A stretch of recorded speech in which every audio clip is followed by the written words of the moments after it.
नमस्कार विद्यार्थी मित्रांनो, मी डॉक्टर विशाल गायकवाड।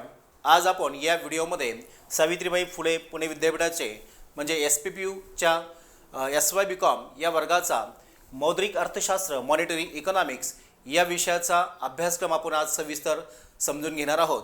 कारण येणाऱ्या पुढच्या कालावधीमध्ये आपण ज्या वर्गाची आपण परीक्षा देणार आहोत त्या विषयाचा सविस्तर अभ्यासक्रम आपल्याला माहिती असणं आवश्यक आहे। तर सर्वात महत्त्वाचं मौद्रिक अर्थशास्त्र हा विषय आपल्याला NAP पॅटर्ननुसार आपल्या त्या ठिकाणी आहे आणि तो मॅन्डेटरी हा विषय आपला आहे। त्यामुळे आपल्याला या विषयाचा सविस्तर अभ्यासक्रम आज आपण या व्हिडिओमध्ये समजून घेणार आहोत। येणाऱ्या पुढच्या व्हिडिओमध्ये आपण चॅप्टर वाईज टॉपिक वाईज आपण सर्व लेक्चर आपण त्या ठिकाणी आपण घेणार आहोत। तर अद्यापही ज्या विद्यार्थ्यांनी या चॅनलला सबस्क्राईब केलं नसेल त्या विद्यार्थ्यांनी चॅनलला सबस्क्राईब करा, बेल आयकॉनचे बटन प्रेस करा, जेणेकरून आपल्याला पुढचे सगळे व्हिडिओचे त्या ठिकाणी नोटिफिकेशन आपल्याला प्राप्त होतील। तर चला तर मग आपण समजून घेऊया की आपल्याला अभ्यासक्रमामध्ये नक्की कोणते 4 प्रकरण आपल्याला आहेत। त्यामधलं सर्वात पहिलं महत्त्वाचं जे प्रकरण आहे पैशाची ओळख आपल्याला समजून घ्यायची आहे। मौद्रिक अर्थशास्त्रामध्ये आपल्याला पैसा हा अर्थव्यवस्थेमधला सर्वात सक्रिय आणि चल घटक म्हणून ओळखला जातो, पण आपल्याला पैशाची प्राथमिक स्वरूपाची ओळख आपल्याला या प्रकरणामध्ये करून घ्यायची आहे। सेकंड चॅप्टरमध्ये आपल्याला पैशाचा पुरवठा आपल्याला समजून घ्यायचा आहे। ज्याप्रमाणे वस्तूची मागणी आणि वस्तूचा पुरवठा त्या ठिकाणी विचारात घेतला जातो, तसंच इथे पैशाची देखील मागणी आणि पैशाचा पुरवठा देखील आपल्याला सिलेबसमध्ये समजून घ्यायचा आहे। सप्लाय ऑफ मनी हा देखील आपल्याला महत्त्वाचा टॉपिक आपल्याला प्रकरण नंबर 2 मध्ये आपल्याला समजून घ्यायचा आहे। तर प्रकरण 3 मध्ये भाववाढ आणि भावघट मीन्स इन्फ्लेशन आणि डिफ्लेशन या 2 महत्त्वाच्या अर्थव्यवस्थेमधील समस्या देखील आपल्याला समजून घ्यायच्या आहेत। तर भाववाढ आणि भावघट हे प्रकरण नंबर 3 आपल्याला याच्यामध्ये आपल्याला सविस्तर त्या ठिकाणी पाहायचं आहे। प्रकरण नंबर 4 मध्ये चलनविषयक धोरण मॉनिटरी पॉलिसी आपल्याला यामध्ये समजून घ्यायची आहे। कारण आपल्या अर्थव्यवस्थेमध्ये त्या ठिकाणी अर्थव्यवस्था सुरळीत पार पाडण्यासाठी आपल्याकडे एक मॉनिटरी पॉलिसी या ठिकाणी असते आणि ती मॉनिटरी पॉलिसी काय आहे, त्याची उद्दिष्टे कोणकोणती असतात हेही आपल्याला सविस्तर समजून घ्यायचं आहे। तर आपण सविस्तर पुढचा सिलेबस आपण समजून घेणार आहोत। तर चॅप्टर वाईज प्रकरण 1 यामध्ये जे आहे ते आपण पाहणार आहोत। चॅप्टर वाईज आपण पाहतोय। यामध्ये पहिलं जे प्रकरण आहे पैशाची ओळख आपल्याला आहे, इंट्रोडक्शन ऑफ मनी। यामध्ये पैसा हा मानव निर्मित सर्वात निर्मित घटक आहे। अशा पैशाच्या साहाय्याने आपल्याला माहीत आहे की आपण विनिमयाचं साधन म्हणून आपण तो पैसा वापरतो, पण वास्तविक अर्थशास्त्रीय भाषेमध्ये पैशाचा अर्थ किंवा पैशाची संकल्पना काय आहे हे आपल्याला या ठिकाणी समजून घ्यायचं आहे, जे आपल्याला 1.1 मध्ये आपल्याला पाहायचं आहे। इथे 1.2 मध्ये पैशाची उत्क्रांती हा देखील एक महत्त्वाचा टॉपिक आपल्याला इथं पाहायचा आहे। ज्याप्रमाणे आपल्याला उत्क्रांतीची आपल्याला अवस्था माहिती आहे, तसा पैसा हा आपल्याला नक्की कोणत्या कालावधीमध्ये त्या ठिकाणी पुढे आला, जो आज आपण पैसा म्हणून त्या ठिकाणी कागदी नोटा किंवा नाणी म्हणून आपण वापरतो। मात्र ह्या पैशाचे आजचे स्वरूप जे आहे ते खऱ्या अर्थाने आपल्या कशा पद्धतीने उत्क्रांत होत गेलेलं आहे याचा देखील अभ्यास आपल्याला इथे 1.2 मध्ये आपल्याला पैशाची उत्क्रांती तेही पर्टिक्युलर वैदिक काळापासूनच आपल्याला या ठिकाणी संदर्भ समजून घ्यायचा आहे। Means evolution of money from वैदिक पिरियड आपल्याला 1.2 मध्ये आपल्याला समजून घ्यायचं आहे। इथे 1.3 मध्ये पैशाचे कार्य आपल्याला पाहिजे आहेत। तर पैशाची कार्य म्हणजे पैसा फक्त विनिमयाचं माध्यम म्हणून फक्त वापरला जातो हे आपल्याला माहीत आहे, पण पैशाच्या सहाय्याने वेगवेगळ्या प्रकारची कार्य केली जातात। त्या पैशाच्या कार्यामध्ये प्राथमिक कार्य असेल, दुय्यम कार्य असेल किंवा इतर अनुषंगिक कार्य, अशा वेगवेगळ्या 3 प्रकारच्या कार्यांचा देखील आपल्याला या ठिकाणी आपल्याला अभ्यास करायचा आहे। तर आपल्याला प्रकरण 1.4 मध्ये आपल्याला पैशाची मागणीची ओळख आपल्याला समजून घ्यायची आहे। इंट्रोडक्शन टू डिमांड फॉर मनी। ज्याप्रमाणे प्रत्येक वस्तूची मागणी केली जाते तशीच या ठिकाणी पैशाची देखील मागणी केली जाते। तर ही मागणी कोणत्या कारणामुळे निर्माण होते किंवा पैशाच्या मागणीचे वेगवेगळे दृष्टिकोन कोणकोणते आहेत हे आपल्याला इथे 1.4 मध्ये आपल्याला समजून घ्यायचं आहे। तर आपल्याला पुढे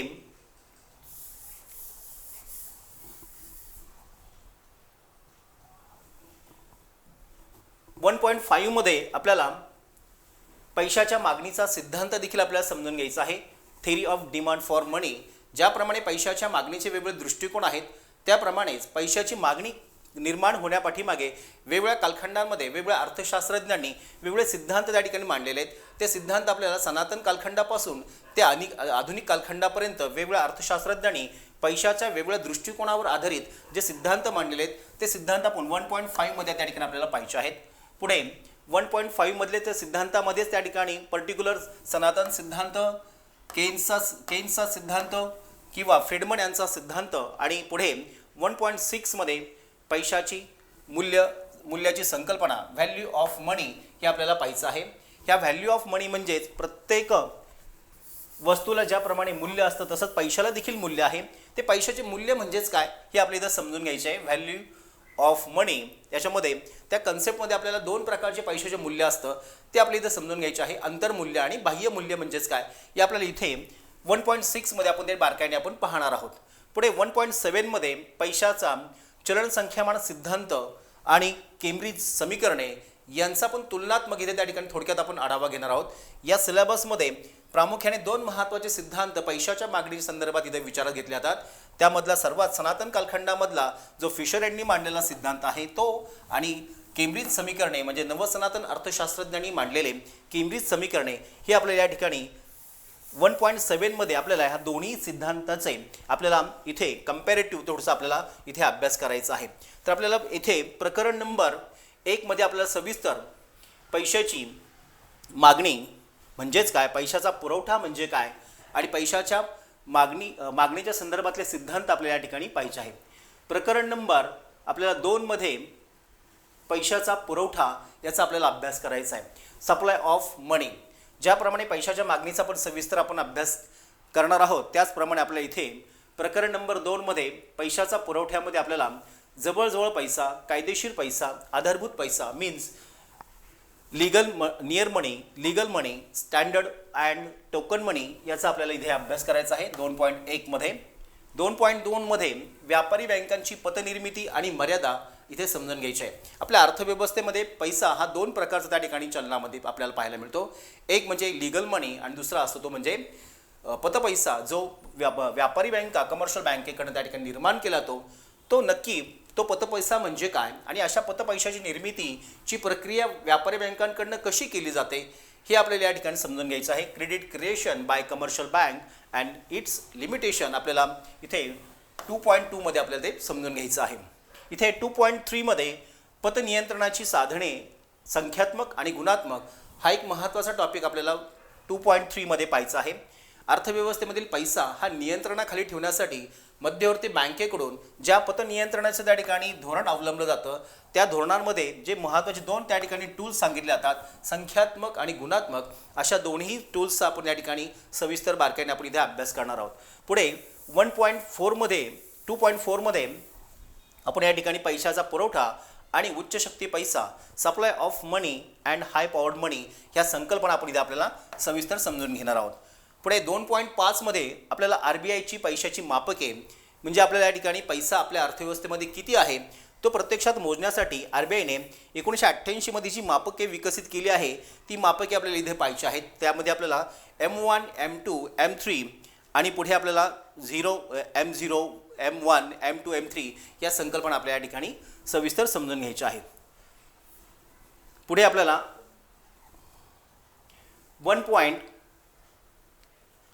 प्रकरण नंबर 3 मध्ये आपल्याला भाववाढ आणि भावघट हे आपल्याला स्वतंत्र तिसरं प्रकरण आहे.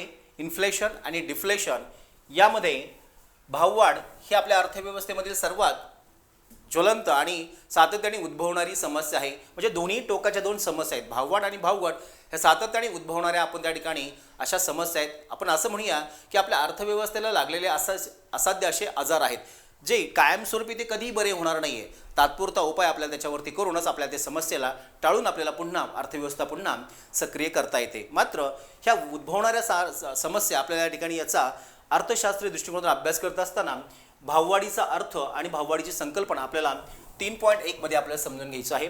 पुढे 3.2 मध्ये वास्तविक भाववाढ आणि नाममात्र भाववाढ आपल्याला समजून घ्यायची आहे. Real inflation and nominal inflation काय आहे हेही आपल्याला पाहायचं आहे. 3.3 मध्ये आपल्याला घाऊक किंमत निर्देशांक आणि ग्राहक किंमत निर्देशांकाचा आपल्याला अभ्यास करायचा आहे. म्हणजे या ठिकाणी आपल्याला होलसेल प्राइस इंडेक्स आणि आपल्याला CPI आपल्याला त्या ठिकाणी समजून घ्यायचं आहे. म्हणजे भाववाढ नक्की कशी काढली जाते त्या भाववाढीचे निर्देशांक आपल्याला त्या ठिकाणी च्या माध्यमातून आपल्याला ते समजून घ्यायचे आहेत. पुढे 3.4 मध्ये आपल्याला मागणीजन्य व खर्चजन्य भाववाढीचा आपल्याला या ठिकाणी अभ्यास करायचा आहे. मागणी मुळात भाववाढ ही मुळात त्या ठिकाणी दोन बाजूंनी निर्माण होते, एक मागणीच्या बाजूने आणि दुसरी म्हणजे खर्चाच्या बाजूने. तर ती मागणीजन्य भाववाढ म्हणजे काय, खर्चजन्य भाववाढ म्हणजे काय आणि अशी मागणीजन्य आणि खर्चजन्य भाववाढीचे वेगवेगळे कारणं कोणकोणते आहेत हे आपल्याला 3.4 मध्ये आपल्याला ते समजून घ्यायचे आहे. पुढे 3.5 मध्ये भाववाढीची कारणे आणि परिणाम याचा आपल्याला अभ्यास करायचा आहे. Causes and effects of inflation. भाववाढ ही आपल्या अर्थव्यवस्थेमधली अशी ही जी ज्वलंत समस्या आहे, त्या समस्येचा आपल्या अर्थव्यवस्थेवर वेगवेगळ्या अंगाने त्या ठिकाणी परिणाम होत असतो. तर तो नक्की परिणाम आपल्या अर्थव्यवस्थेवर त्या ठिकाणी कशा प्रकारचा होतो आपल्या इथे आपण ते सविस्तर समजून घेणार आहे. पुढे 3.6 मध्ये फिलिप्स वक्र आणि अल्प आणि दीर्घकालीन कालावधीमध्ये आपल्याला ते समजून घ्यायचं आहे.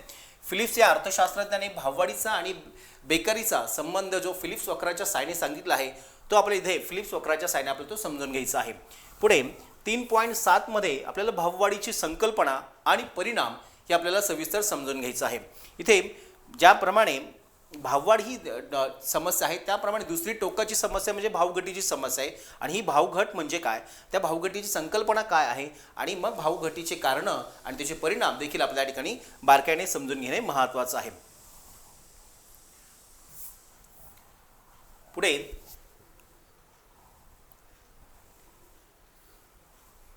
3.4 मध्ये आपल्याला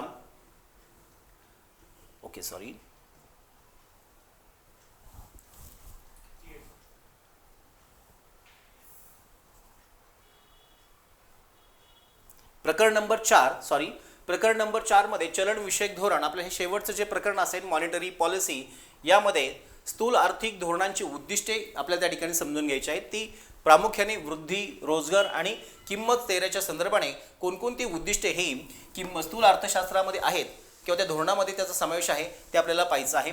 तर इथे 4.1 मध्ये आपल्याला स्थूल आर्थिक धोरणांची उद्दिष्टे जे आपल्याला बारकाईने समजून घ्यायची आहेत. पुढे 4.2 मध्ये चलन विषयक धोरण आणि राज्यकोषीय धोरण यांचा अर्थव्यवस्थेमधलं स्थैर्य आपल्याला समजून घ्यायचं आहे. इथे आपल्या अर्थव्यवस्थेला त्या ठिकाणी एक प्रकारचं स्थैर्य निर्माण करण्यासाठी आपल्याकडे चलन विषयक धोरण जे मध्यवर्ती बँकेकडून म्हणजे RBI कडनं राबवलं जाते आणि दुसरे महत्त्वाचे धोरण जे राज्यकोषीय धोरण आहे ते शासनाकडनं राबवलं जातं. अशा दोन्ही धोरणांचा आपल्या या ठिकाणी संयुक्तपणे त्या ठिकाणी आपल्याला विचार करायचा आहे आणि या दोन्ही धोरणांच्या माध्यमातून आपली अर्थव्यवस्था ही स्थैर्याकडे कशी नेली जाते याचा आपल्या त्या ठिकाणी सविस्तर आपल्याला अभ्यास करायचा आहे. Monetary policy and fiscal policy आपल्याला इथं समजून घ्यायची आहे, तेही इकॉनॉमिक स्टॅबिलायझेशनच्या दृष्टिकोनातून. तर अशा प्रकारे आपल्याला इथे सर्वात महत्त्वाचं मॉनिटरी इकॉनॉमिक्स या विषयाचा अभ्यासक्रम आपल्याला प्रकरण 4 मध्ये आपल्याला ते व्यवस्थित समजून घ्यायचं आहे.